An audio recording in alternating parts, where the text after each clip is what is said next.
Welcome back to Varnadore Films. I am Seth Varnadore, and I'm joined this week by our most frequent special guest, I believe, Bud Davis. Bud, awesome follow on Twitter. Does a lot of great stuff with advanced stats, numbers, really good stuff on recruiting. And I wanted to talk to him this week about, I think, what's a pretty interesting topic in terms of the modern football landscape, the modern college football landscape, roster construction with NIL and the transfer portal. And then also talk a little bit just about NIL in general at the top, talk about collective structure, because Bud's done a lot of great research on these topics. I thought he'd be a great person to have on and talk about it. So, Bud, how are you doing tonight? Pretty good. Yeah, I mean, January's been busy, tired. Haven't done as much like on Twitter. I haven't had any cool stuff lately. Like nothing too crazy, but I have off-season projects. They'll come up. It's just, life's been busy so far this month. Yeah, that happens sometimes, especially once football's over. You can do a little more. Yeah. But I think you had some stuff on Twitter previously that you posted that kind of sparked this idea in my mind. So I wanted to get you on. But one thing I want to talk with you first, because I think it's a pretty it's a subject that we're hearing a lot more about the last few weeks or so, is NIL collectives. And how would you structure them? I know you've been a fan of, I've seen on Twitter, of the Tennessee model. So I want to talk with you about that and see if that's what you think is the optimal way to structure your NIL collective. One note before we start, in the state of Florida, previously the school could not really have contact with players directly about NIL opportunities. So that's why things like the Gator Collective in Florida's case came up, people that had to volunteer. And I think that puts them in a really tough spot because this isn't their full-time job, but they're dealing with full-time expectations. And you see kind of people, and if you're in like the Gators breakdown plus Discord, you see some people from the collective in there. And these are people that are volunteering, but they're having to deal with the expectations of like this is their only and single job. And you saw the last couple of weeks, that can be pretty tough if something goes awry, even though a bunch of other things are going really well. So, but now the state of Florida has repealed or is in the process of repealing that law where the schools would be able to direct athletes to NIL opportunities. So I thought it'd be interesting to get your take on, once that law is in place, what should a school like Florida, what should their NIL apparatus look like? Yeah. So this is all new. I don't know the perfect setup, like what's gonna, bring in the most money and get us the most best players and all that. Like, I don't know that. I don't think anybody knows that for a fact. No. And things have changed dramatically, like in the past year. It's all changing really quick. But I think you can look around and you can look at what other schools are doing and what Florida's doing, and you can compare and contrast those, and you can get a sense that Florida's fallen behind here. And I think you can look at the QB recruits, and it basically will tell you the story.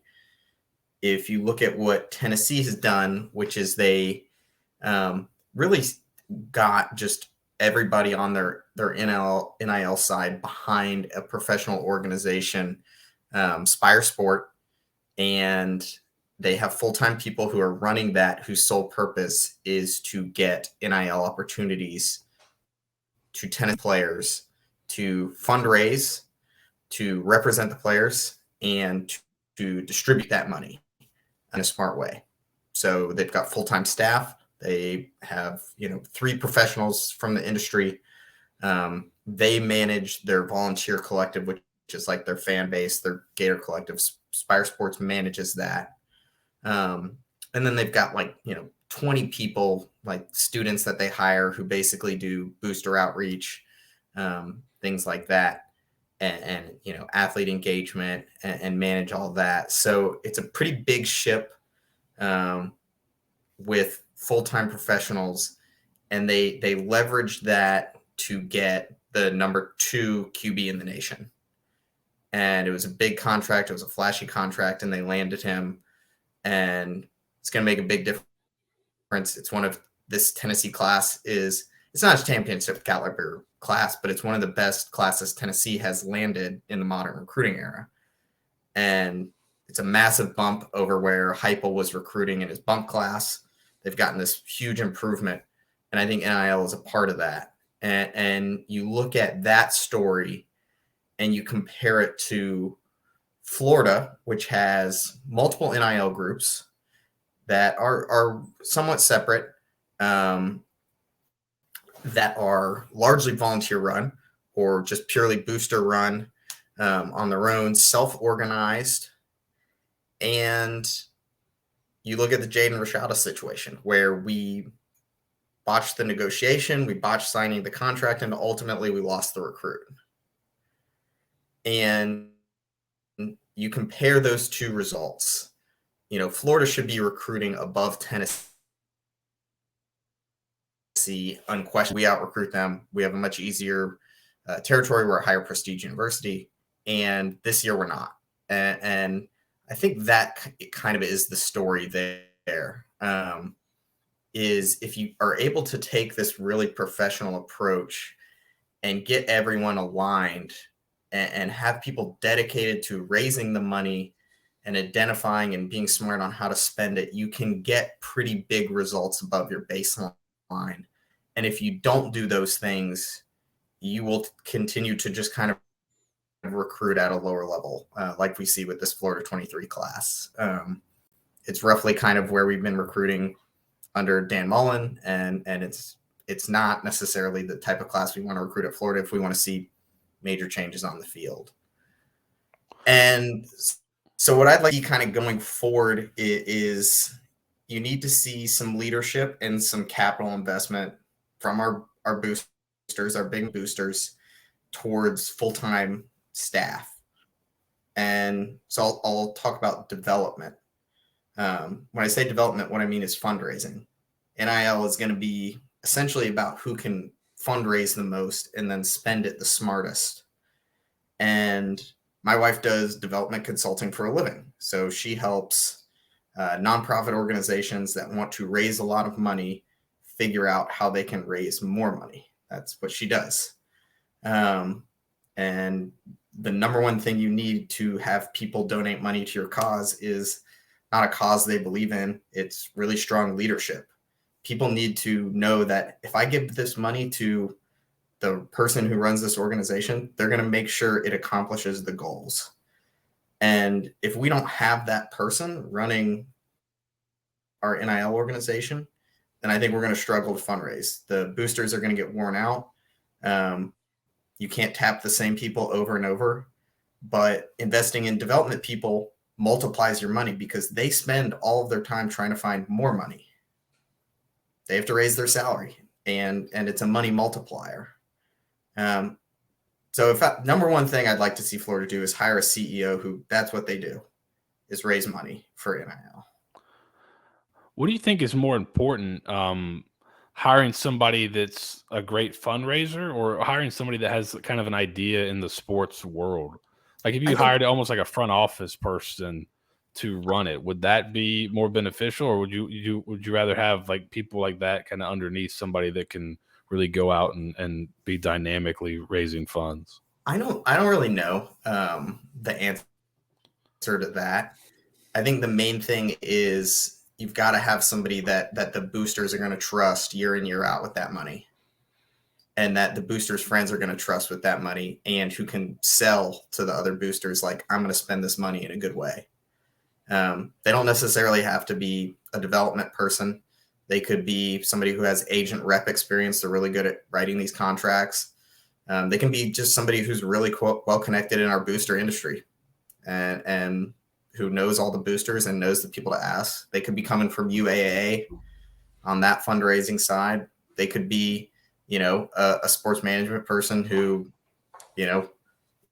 likes trying to optimize the way you spend the money. But you definitely need a leader, first and foremost, that when people give the money to, the big boosters can say, hey, I trust this guy. And if we don't have that, then I think we're going to struggle to get aligned. and you're going to see more of these miscommunications. Like those are going to happen if somebody's not running point, on these NIL deals. Yeah, and I think the other thing that kind of popped up on this latest one, the Rashada deal, is understanding the market and kind of the market value of players at certain position. It seems like that now, while I think it's okay, especially early on in a coaching tenure, to overpay and treat it as almost a loss leader. Yeah. I think that's perfectly fine. I know that was one of Napier's things. He don't want to overpay, and it does become a locker room issue at some point. But I think initially it's probably smart to overpay a little bit, but you kind of want to spread that out more than just overpaying one guy by a lot, seemingly. Which it seems like was going to be the case with Rashada at that number, and that's why the contract got terminated, allegedly. So, but it would seem if somebody in-house had a pretty good idea on the value, they would have caught that pretty early and said, okay, this seems like a lot for one quarterback that's, 150th in the country, top 100 player-ish. Yeah, and I don't know the details of how that miscommunication happened. And I think when you don't have a total budget in mind, right? If you have somebody who's running your fundraising, they know how much you can expect to spend in a given year. If you're just winging it recruit by recruit, trying to put the packages together, I think you're going to struggle to ever optimize how you spend your money. And I think you're going to struggle to have consistent payments and have consistent fundraising for your boosters. But if you can have a good idea of your budget first, then I think you can be smart about how you spend it. And nobody knows exactly how much you should spend on a QB. And we can kind of get into that. Yeah. Like, I think that's a really interesting question is, how should you optimize your spending? But that's also stuff that you can talk with the staff about. You probably should be talking to the staff about, and you can hire third-party consultants. We're going to talk about like some ideas how you could spend it. Like, I think my point is I am an amateur at this. This is not what I do professionally. What I'd like to see is Florida hire professionals, hire sports analytics consulting firms to help you figure out how to spend your money. That would be great. That's a good use of funds. And it's, hiring a development CEO is not that expensive. All things considered, hiring, students hourly to run a development staff, not that expensive. That's what we see Tennessee doing. Those kids might be working for school credit too, internships, all sorts of stuff. You can be really smart about this and do a lot of creative things. I think my measuring stick and my thing is it's really hard to break into elite recruiting. The guys who are at the top already, and it's hard to get them off. And NIL is one of the very few opportunities where we've seen teams start to crack it. Usually if you're not recruiting great, it's tough to jump up. We've seen NIL kind of provide that opportunity. And I think at Florida, it could really be an opportunity for us to take that bump from pretty good recruiting to, hey, we're at this championship caliber recruiting that you and I have talked about. Like, you get it working right, and all of a sudden you're having recruiting that makes a difference and gives you a real chance to win in Jacksonville. But I think it takes it being serious about it, being critical about it, and being professional. And I think we've misstepped clearly in 23 and with the 23 class. And now it's going to be what happens going forward that makes Florida one of the best in the nation. So we'll see. Yeah, and I think it really seems like this, if the law gets changed, that's a really good opportunity to kind of install this kind of thing, because you can have direct contact, you can have a little bit more control, probably a lot more say. I think it would be a lot easier to get that direct contact with coaches and things like that, so they can see how they value players. Because technically that was not allowed before. Now, we both know, I'm sure there's some talk, but technically it wasn't allowed. So this would make it a lot easier for that kind of thing. And I think Florida probably does have to follow kind of the Tennessee model, because you can't you're not going to do like the Oregon model or the Miami model where it's like one guy that's putting up a ton of money, and this is just like a hobby for him. This is what he wants to do. Right. Tennessee's done a good job with it. They have obviously some big money people, but they seem to be getting it from a variety of places, going out and getting the money instead of just one guy kind of doing it on a whim. We've Yeah, seen some places, which I don't think is replicable for Florida. Right. And it's going to be hard because you're going to be competing for the same donors that the UAA is essentially that Gator Boosters goes after.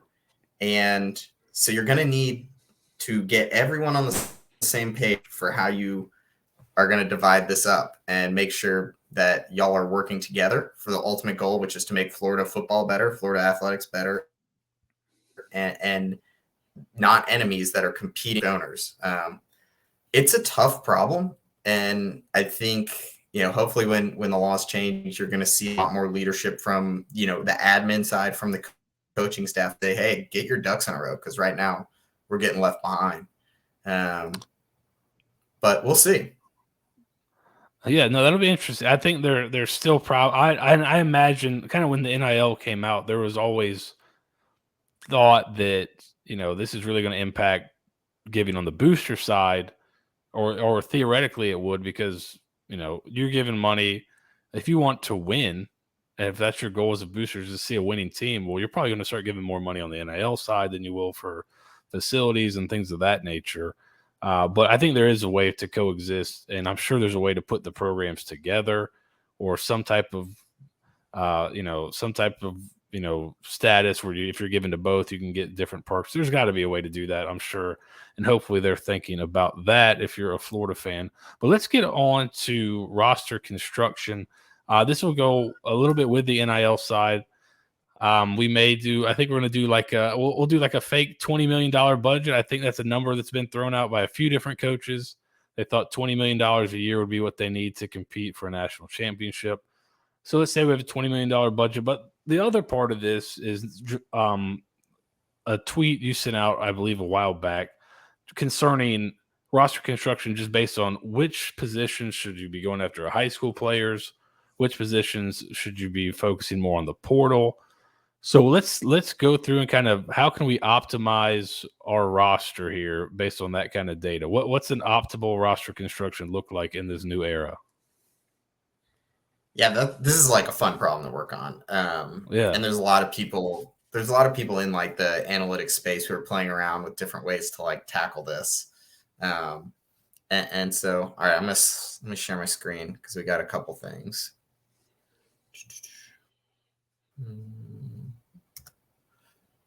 All right.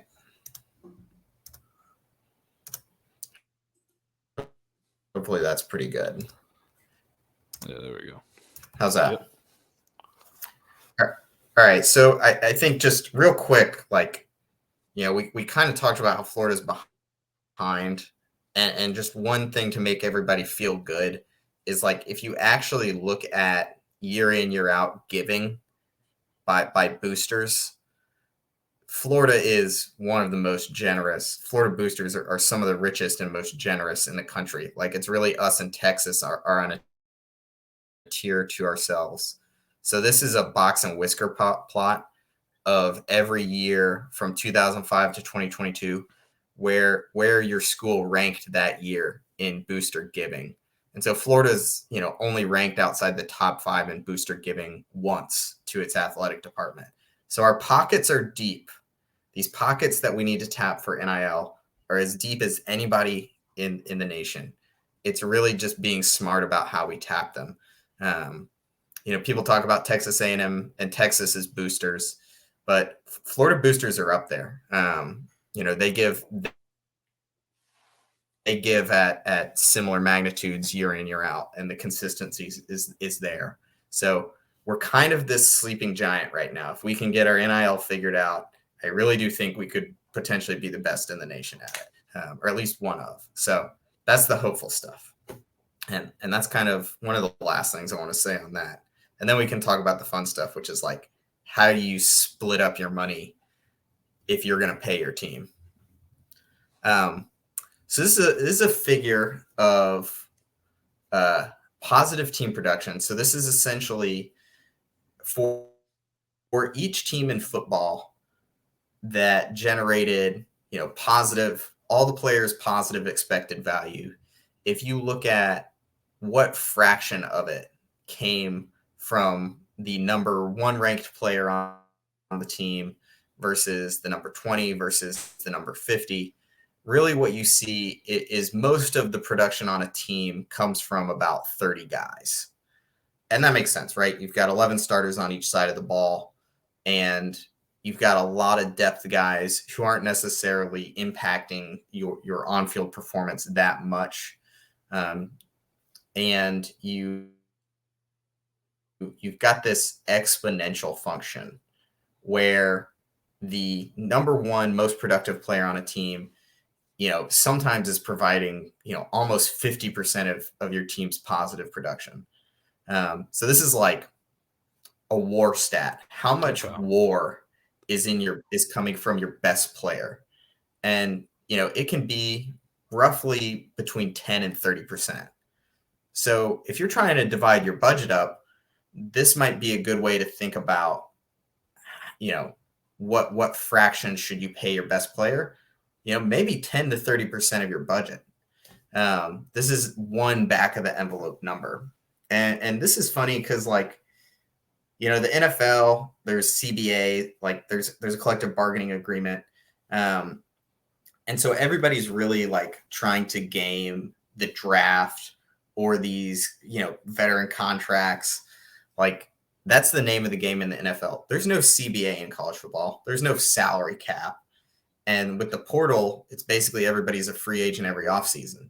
So if we can figure out how to spend our money in a way that gets us the most like war or expected value, we can build a roster that is really good. And what this is saying is you need about 30 really good guys. You do need some depth, but if you're trying to maximize a single year, you want to pay 30 guys you want the most war you can get from about 30 guys. And then the rest of these are depth, and you could basically go replacement level dudes and not worry about it.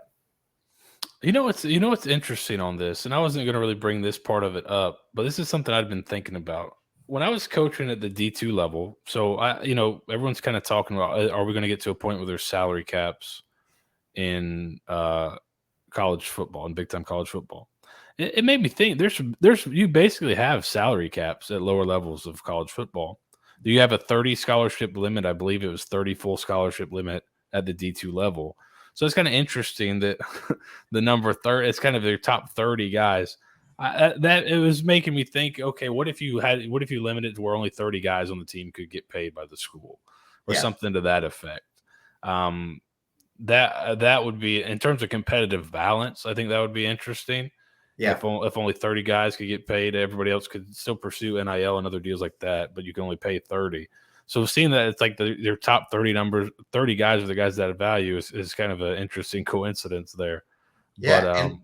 But, and this, so like this would be, maybe you pay your number 1 guy 20%, but your number 3 guy is only making 10% of your budget. This is like one way you could just kind of get some back of the envelope numbers. I think, one thing this neglects is like, what does this do to your locker room? Mm-hmm. If you don't pay more than half your team. So maybe that's not like the perfect way to do it. What you could do is say, hey, everybody gets a baseline salary, and then we pay 30 guys above, the baseline. And you kind of use something like this to come up with those numbers. And, you could ask if you're trying to get staff input, which you should definitely do when you're trying to figure out how much you should pay these people, whether it's allowed or not. You're going to want some back channels to make sure they have input there. Just throw it a hypothetical. Hypothetically, if I wanted to pay a guy ranked about this $13 million over the next 5 years, hypothetically, would that be a lot? Or right? But if your staff ranks your guys, like, who are rank the 85 guys on scholarship, rank them. Then that's a really simple way to get guys in order and have a number next to whether this is a bonus, whether this is a salary, or however you want to do it. Yeah. This is just a good approximation of what people can be, what might be a reasonable number to pay for on-field value and how much variation there is. You probably don't want to be paying, the 10th best player. You don't want to be paying him, 20%. You're going to want to make this have some kind of order. And you don't want to pay, if your overall budget, is $5 million, maybe it's not a good idea to spend $2 million on a recruit per year. You don't want to spend 40% on an unproven commodity. Mm-hmm. So, this kind of gives you some edges to shoot for. But this is as a fraction. So I think thinking in terms of a percent of a budget is kind of how I've been doing it. Yeah. One way to kind of think about this too is, when we're looking at recruits, is we see a similar exponential function to, high school recruit rankings. So, what really matters is going after these few elite guys, whether they're on your team or the recruits. Getting the very best should be what you spend your money on, right?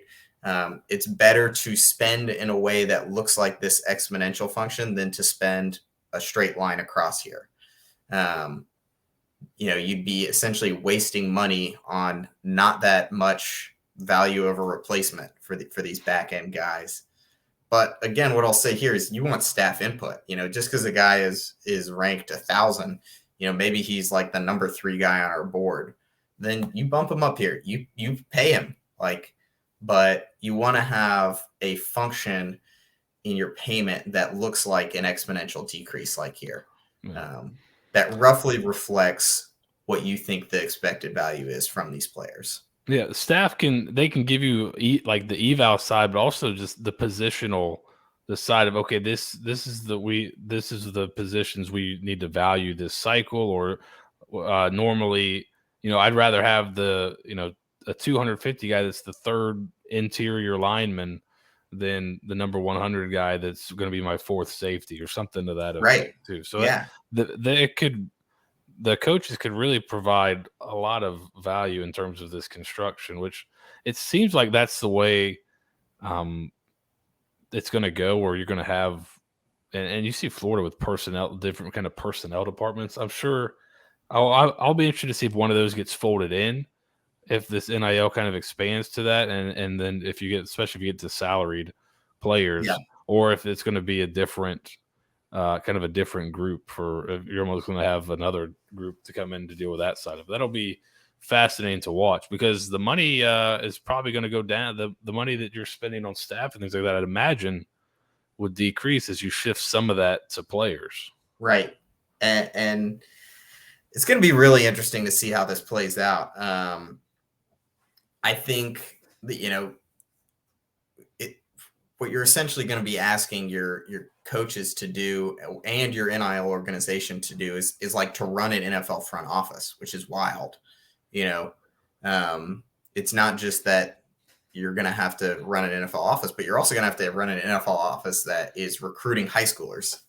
So it's wild. And that manages, like we said, free agency every year.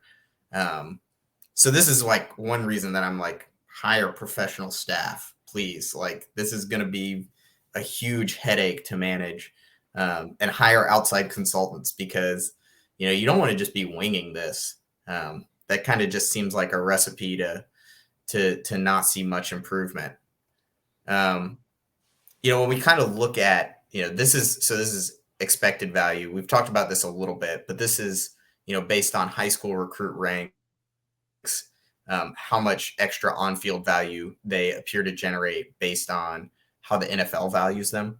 And we can look at, that directly, not only does it, being a highly ranked recruit, NFL teams think you're a really good player, but it also turns into winning championships. So, this can kind of give you an idea of just like how valuable these guys can be. Are they taking you from, not really impacting your chance to win a championship, well, maybe you shouldn't spend a ton of money on. Or they're making a huge percent increase in our likelihood to win a title. Well, you should probably spend some fraction of your budget on that. And so just trying to come up with ways to look at that. So, what do you think? I think it seems to be a little bit like, and I'm not sure what they ended up after a certain decommitment, but Miami seemed to be going for, let's spend some money at the very top and get some elite level guys in, and then kind of mix it in with the depth. So it's not, their depth isn't probably quite as good as Florida, but at the very top, they're outclassing Florida there. Yeah. Is that kind of, what do you think about that approach in terms of this? I think it's probably how I would do it. Yeah.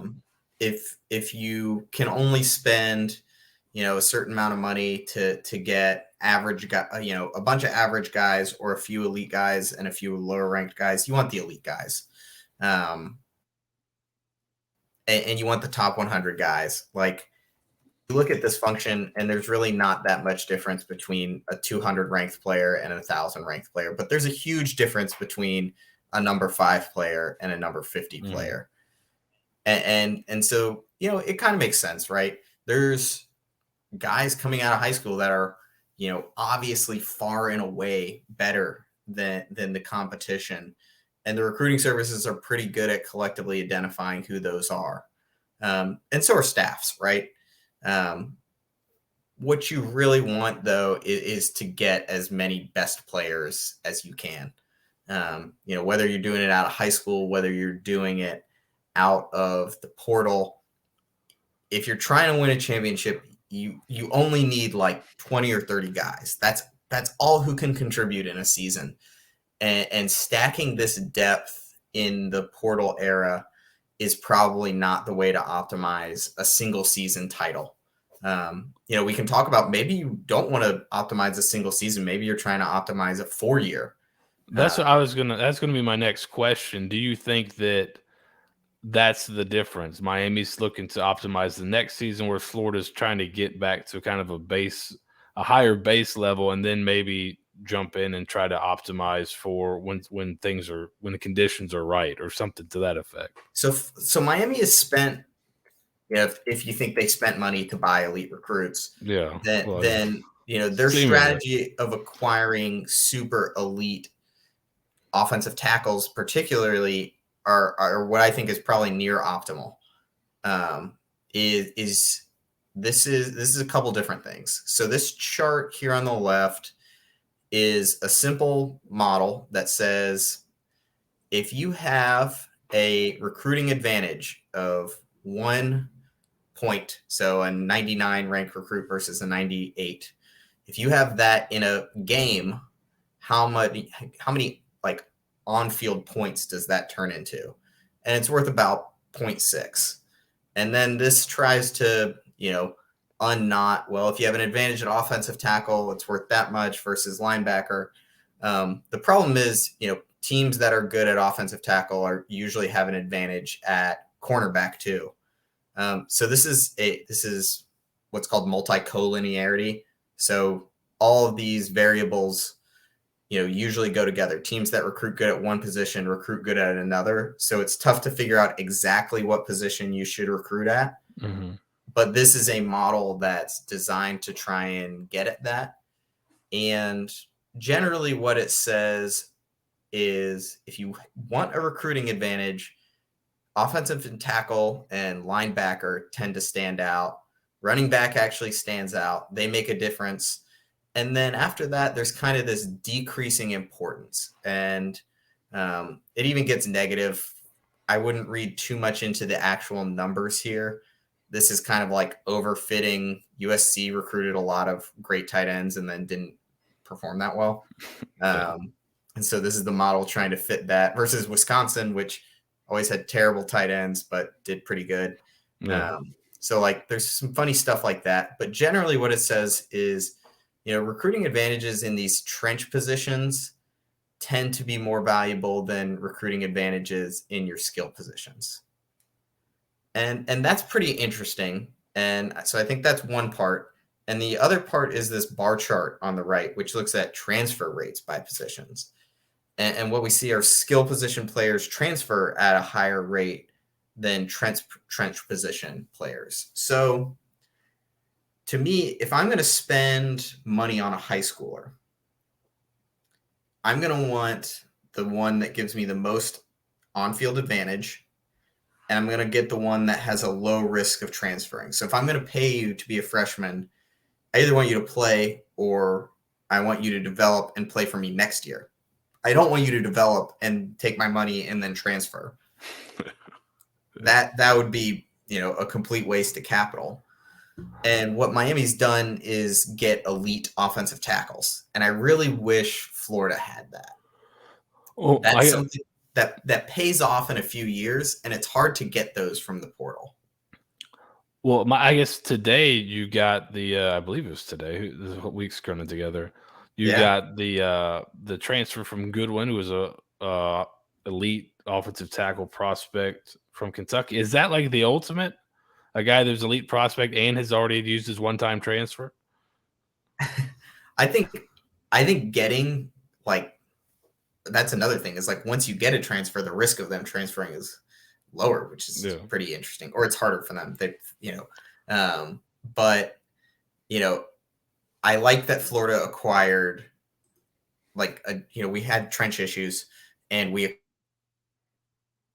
acquired trench players. That's tough to do. And I don't know if that's necessarily what I think we should do every year. I think, if I was trying to optimize this, I would get trench players in high school. I would get skill players from the portal. But really, Florida doesn't have the chance to optimize this. Florida needs to be getting every good player they can. Yeah. Our roster isn't where it needs to be today. And we need to be doing everything we can, whether it's high school recruiting, whether it's the portal. It's take every upgrade that you can get to make that difference. Because I think next year is going to be rough, especially on defense. And we need to be year 3 is kind of when the check is going to come due for Napier. And his seat's going to start getting hot, especially if that year 2 was bad. But I do think I kind of like Miami's strategy. If I was going to pay a bunch of money, if I was John Reese, I would probably have spent it similar ways. Get the big offensive tackles. They've had their own recruiting woes though. And I think NIL doesn't solve everything. No. And yeah. At a certain point, it's got to be shown on the field somewhat, right? Alabama, you saw Saban kind of scrambling last summer talking about NIL. They just about signed the greatest class of all time this year with basically having kids know that they're probably not going to have the same coordinators.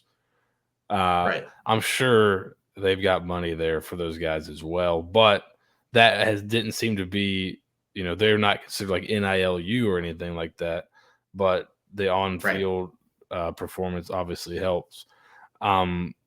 So you look at Texas A&M had that great class, and I think they've lost 25% of it already to the portal. That's wild.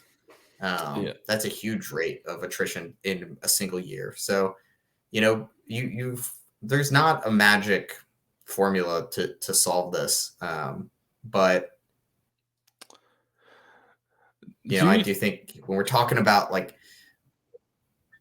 ways to optimize it, I do think getting big elite high school offensive tackles is that's what I want. I want that. If you if your strategy in high school was we're going to sign basically we're going to go and invest a lot of our high school budget. So you got a budget for high school.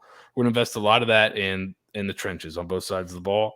And then from there out, we're just going to look for traits that we like at other positions. So, all right, this guy runs a 10-500 meters at receiver. Maybe he's got some other issues. He's short, he's skinny or whatever, but we like that trait. So we'll bring him in. Is that, you think, the way to go about it? Just load up on a high school lineman if you budget wise, spend it there, and then go out and just look for traits? Yeah, and you can look for traits in high schoolers, or you can look, some of the skill positions have much better production stats that you can look at that are predictive. Offensive tackle, it's really just going to be film that you can look at, and a lot of young offensive tackles don't have that film that you can look at the college level to project how they're going to transfer and impact your team.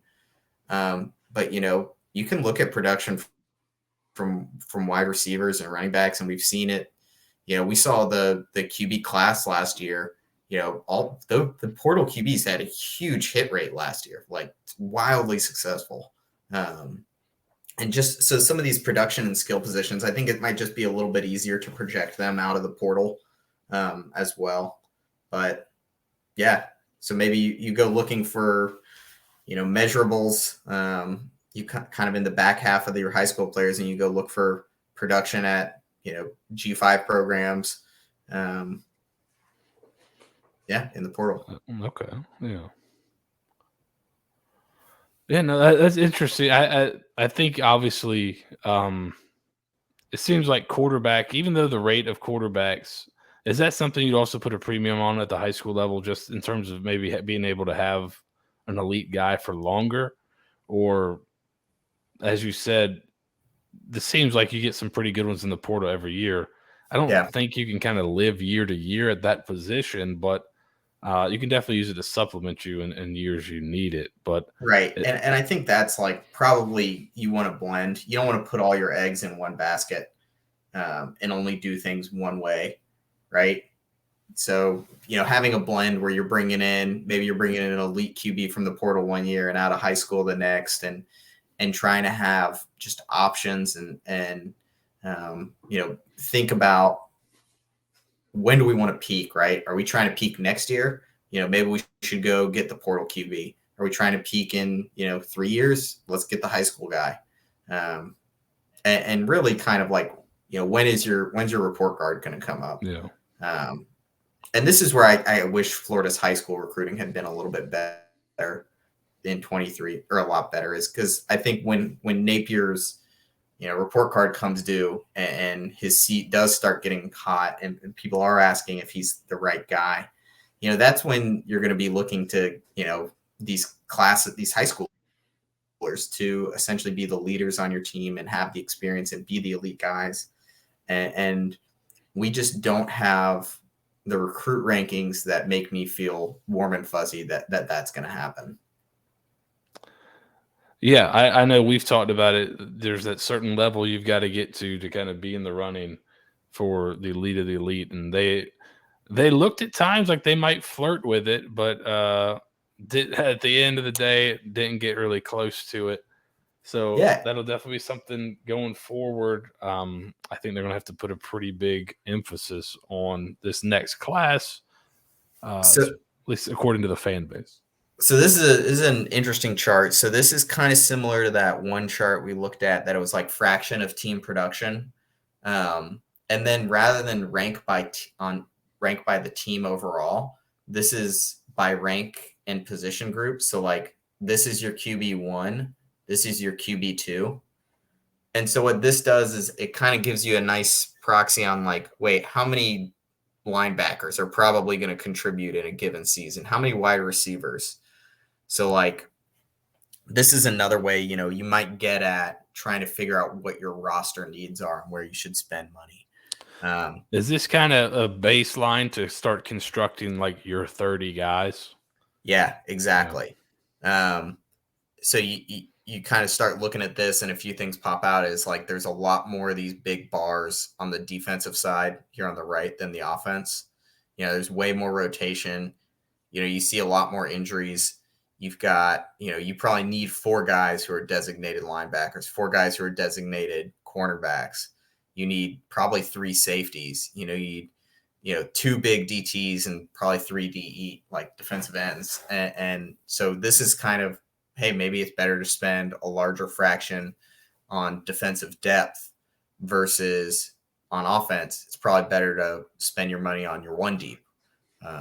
Yeah. And so this is kind of other interesting things to think about when we're trying to optimize how we're going to spend this money across the roster.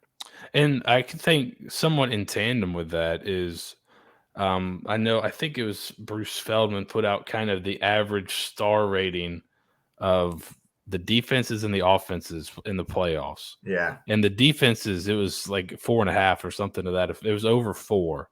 And that's something I think that's been proven out is your defensive performance correlates a lot more to the recruit rankings than the offensive side of the ball.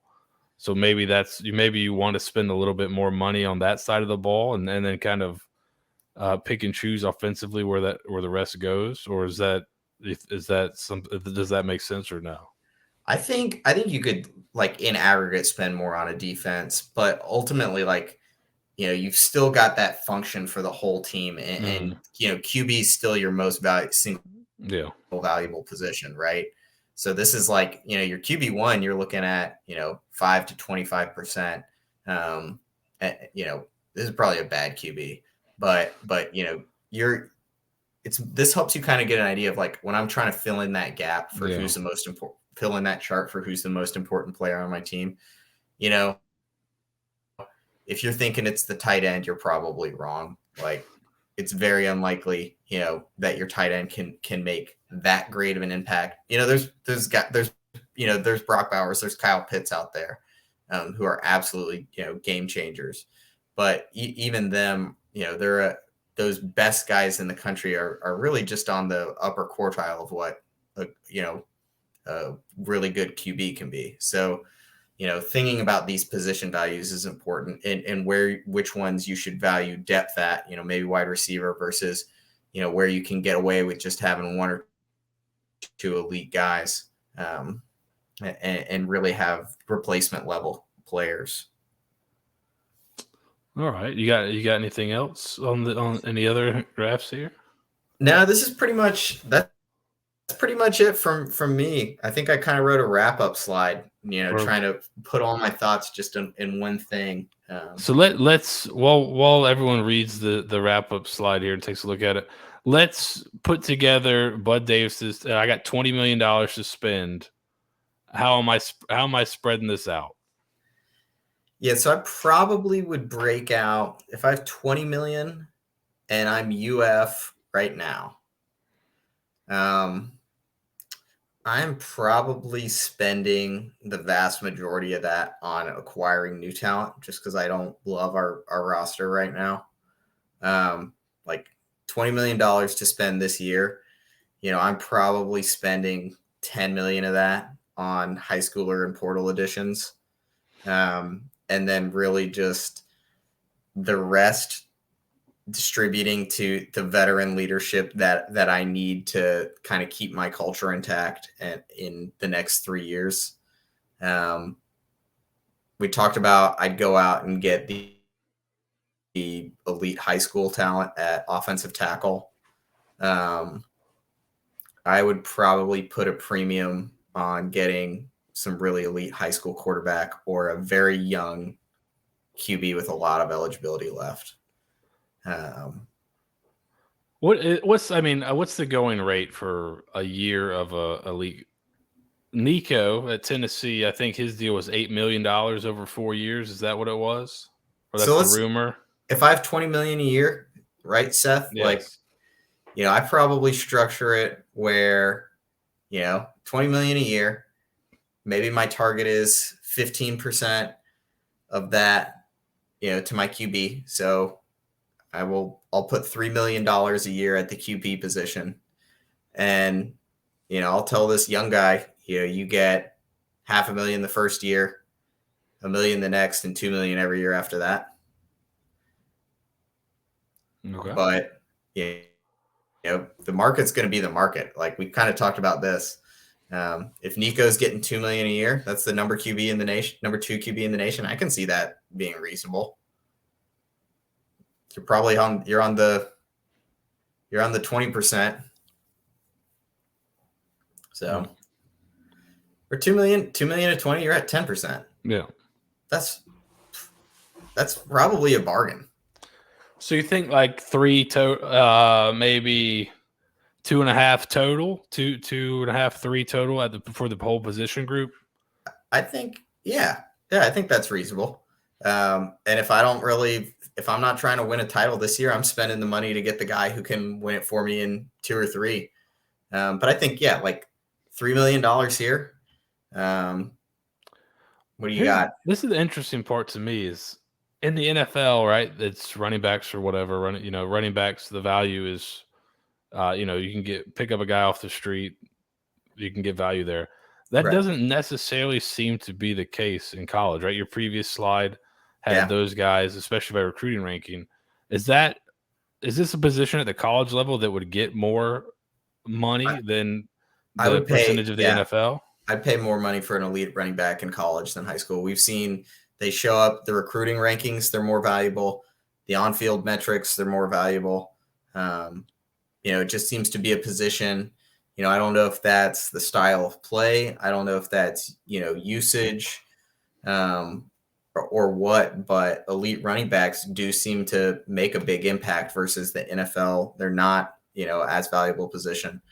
In general, you kind of see on these charts, your skill positions pop out as being a larger share of your positive team production. And probably some of that this is from Sports Info Solutions. It's really hard to, you don't rotate these offensive guys, these offensive linemen that much. And so it's hard to, separate that out when they do these on-off methods to kind of get at that. But, I think it does kind of show up in a couple different ways. So like I would pay, running back has popped up in multiple different ways. I've tried to do this analysis. I'd pay for an elite running back out of high school. But it's not necessarily what I'd prioritize for Florida right now. If I was spending money, I'd probably spend a premium at this tackle spot so that in 2 or 3 years, when these guys are matured and developed, they're dudes. Similarly, probably, defensive line as well. Lower transfer risk. I'm more willing to put my high school dollars into those positions and not worry about them transferring away. And then start layering depth. I think looking at 10% of your budget, 5-10%, so like $1 million on a premium safety. That's not a bad way to spend it. Especially if you're getting a guy who you can get years out of production out of. $1 million for a wide receiver 1. So what do we say? 3 million QB, 3 there, 3, 1, 1. I would probably pay more for wide receiver than running back. So maybe like 3, 175. Yeah, 1 or 2. I'd put a big chunk down here, probably, come off this graph a little bit and be like 3 on my high tackles, get the guys out of high school. I would probably skip these interior linemen. I don't really see those pop out as being, they don't pop out in this analysis. They don't pop out in the recruiting ranking analysis as being a premium position to pay for. Well, they don't seem to, you don't seem to see those guys ever. Everyone's looking for that prototypical tackle. You don't seem to see those guys, even though guys that are top 5 in their positions on the interior, they're not even top 100 players. So maybe that's a position you don't have to spend as highly because they're not quite as coveted. Right. And maybe you find like you get your Torrances, like maybe they're a little bit more abundant in the portal, but you want to call it 250K? Yeah. I mean, or just, baseline, like if you have a baseline salary, you're kind of paying them that. So I think figuring out that, and then, getting way more depth on defense. This is where like, I'm paying for like a QB1, a running back 1, probably a wide receiver 2, a wide receiver 1 and 2, tackle 1 and 2. So I'm paying 6 guys on offense. I want to pay a lot more on defense if I'm building this out for Florida. And I'm probably spending most of the rest of the budget over here. Without paying a tight end, you'd be at about 9 on offense now with three. I'm at 9, so 3. Yeah, 3 3, million 1, quarterback, 1 million for running back, we said All right, 175 for receiver, 250 for interior. All right, I'm going to 3 million for drop my tackles. running back down. I'm going 3 at QB, 2 at wide receiver, 2 at tackle. So that's 7. And I'll go 7.5. I'll put 500K on running back. So then I got 12 and a half over here. Yeah. And yeah, I'm probably putting a premium. Yeah, 2.5 on each. I think that's probably how I'd split it up. Well, there you go. Maybe 1 here and 3 here and 3 here. Yeah. Linebacker, safety. All right. Yeah. I like We've that. solved it. Yeah, I mean, it's funny. Like, ultimately, end of the day, it's like, get the best guys. Like, yeah, it's just get those elite, get the elite players.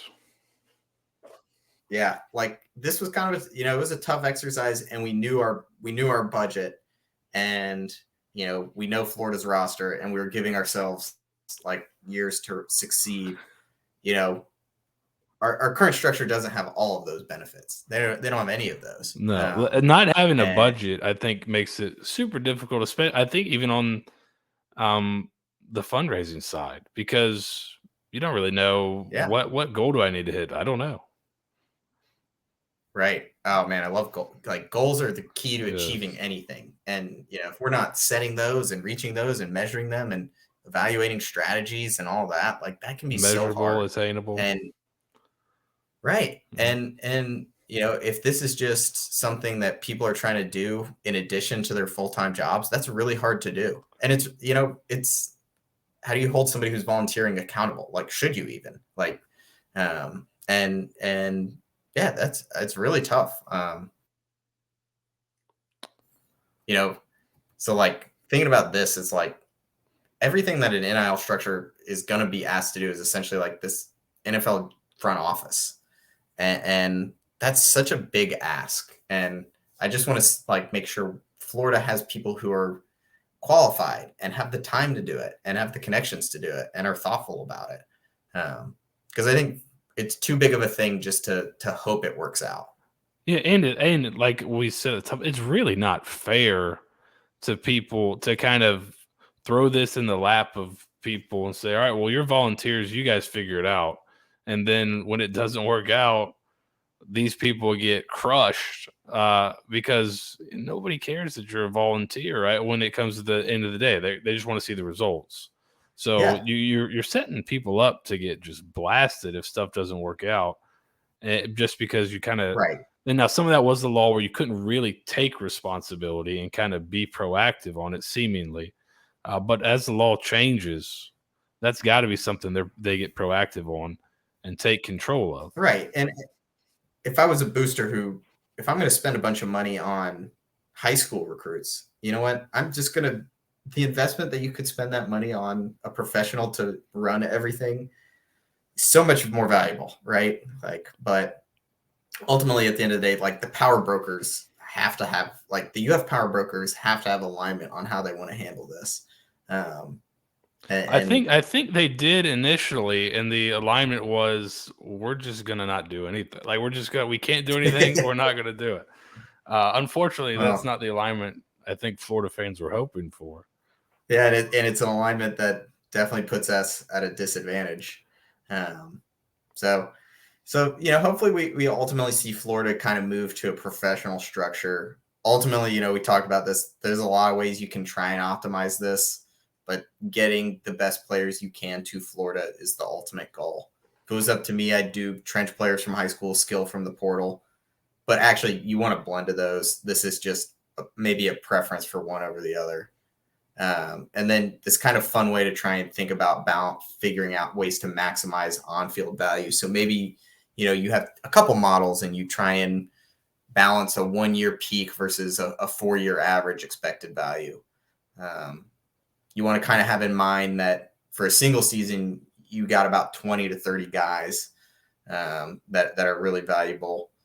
Skill positions, linebackers, those are going to be more valuable.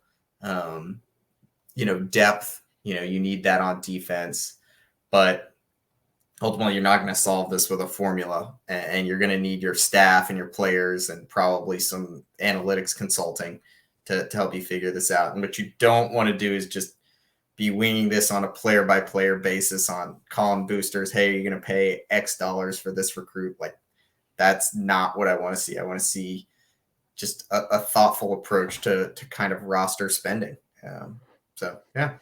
Yeah, it seems like obviously there's been apparently a come to Jesus meeting, but every time something bad happens, there's one of those. You never know.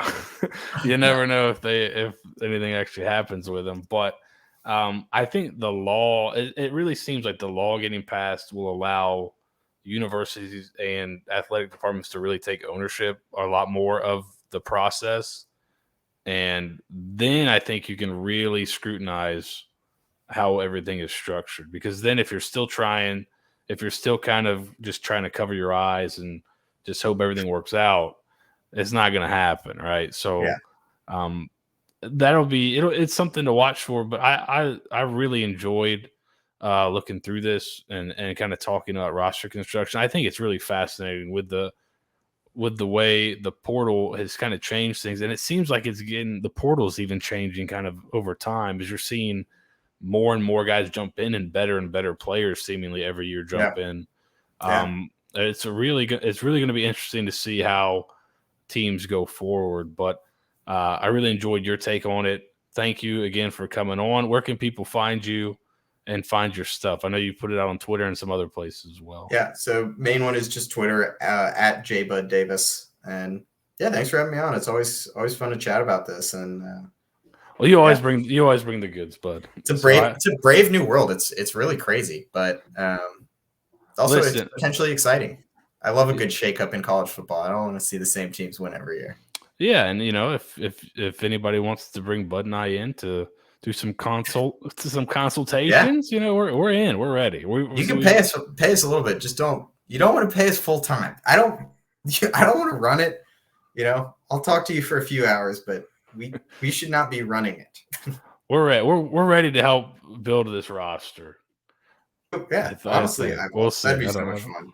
It would be interesting, right? I really think there's got to be some type of in these collectives, there's got to be some type of personnel people in there as well, just to understand. Okay, this is valuable, and now that if the coaches are able to directly communicate, that'll alleviate some of those issues. But there should have definitely been somebody going, hey, this guy at this level is not worth this. That should have been something that somebody saw really quickly and just said, okay, this, or at least gone through that kind of level. I don't know, man. That's the tough part is, that's what I don't get. They're worth what you'll pay for them, I guess. The $13 million would have just stuck out like crazy. Yeah, it's $5 million more than the guy that, is number 2. Some places say he's number 1. Yeah, they're gonna pay $5 million more. You know what? It's a wild west out there. So who knows? Well, I'm really interested to see how it changes. Obviously, in Florida, that law changing would be a big deal. But I think we're not too far out from a lot of interesting things happening, and we'll talk about those at a later date. But I think the way coaching staffs are structured is going to totally change here pretty soon. It's crazy, man. But it's going to be interesting to watch. And I think we'll eventually get to salary caps and players being paid directly by the school. I think in terms of competitive balance, I think maybe you'll see a conference adopt it. Like maybe the SEC will adopt a cap, maybe not on a national level, but I assume either a cap or a conference budget is coming. I think what you're also going to see is abuse still. It's cash still rules the recruiting world. So. But it's really interesting. I mean, it's a huge shakeup in the sport, and I think these guys make so much money for the university and work so hard playing football for their teams that it's like, get paid. Yeah, I mean, you can only build so many slides and so many barbershops and recording studios eventually, and pay so many buyouts. So it's going to be a total restructuring, I think, of college football. That'll be a lot of fun to watch. I don't know. That's another thing is like, are we seeing like, so the average coach lasts 3 years before they get fired? Is that era done? Right? Yeah, Is it, I think we might be seeing a peak on coaching salaries at least. yeah. But like, am I going to pay a coaching buyout, or should I just take that money and dump it into NIL and see if Better that players for him? Yeah. Yeah. Yeah, would you rather have paid, how much are they paying Mullen in his buyout? To not coach, yeah. Would you rather pay him to coach and have somebody run a personnel department where they can go spend money? Yeah. Or pay him not to coach? It'll be really interesting. It's so wild. Yeah. It's gonna totally change, I think, and it's coming soon. But this is where we're at now. But thanks again for jumping on and explaining some pretty cool stuff, walking us through some cool numbers and interesting data, like you always do. I appreciate it. Yep. Happy to be here and happy to talk about it, and go Gators. Yep.